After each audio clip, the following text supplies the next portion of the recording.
I'm Professor Wolf. Welcome to my channel. Here, I share my experiences in the wilderness. If you'd like to witness my fierce battles in the wild, you can subscribe to my channel and travel through time with me. There was no thunder, but the forest screamed. Red fury, the fire, awoke beyond the hill and advanced upon us like a dragon devouring everything in its path. The smoke was a blinding veil. That day, the forest's ancient law came into effect. The distinction between hunter and prey was erased. I ran shoulder to shoulder with a lynx, a creature I would normally have strangled. We were both children of the same fear. I led the pack not with the air of a general, but with the compassion of a shepherd. As flames licked the tip of my tail, I guided those who panicked. I spoke the language of fire. I respected it, but I did not surrender.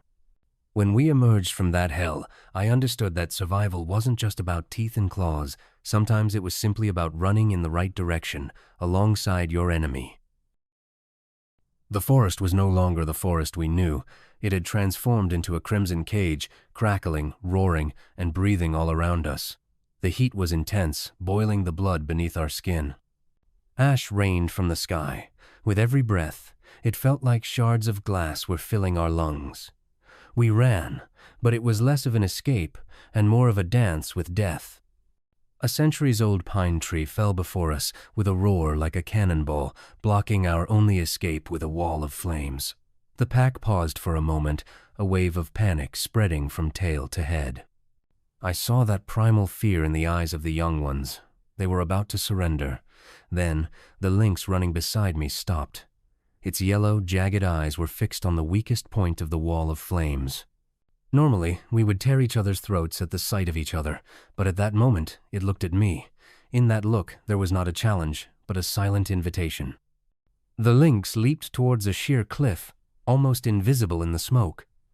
It was a narrow goat path at the edge of the precipice, untouched by the flames. Turning, I grabbed the lame cub, dazed by the smoke, lagging behind the herd, by the scruff of its neck, and lifted it into the air. I roared. The sound drowned out even the roar of the fire. We made our way along that narrow path, following the lynx's tracks, alongside wolves, rabbits, and foxes. No one dared to show their teeth to anyone. While the flames danced to our right and left, we clung to that thin thread of life. Finally, when we reached the cool clearing where the forest ended and the river began, we had left hell behind us. As we sank into the river's cold waters, the rising current extinguished the embers in our fur. When I reached the opposite bank, I met the lynx's gaze again. We were wet, tired, and miserable. We didn't growl at each other.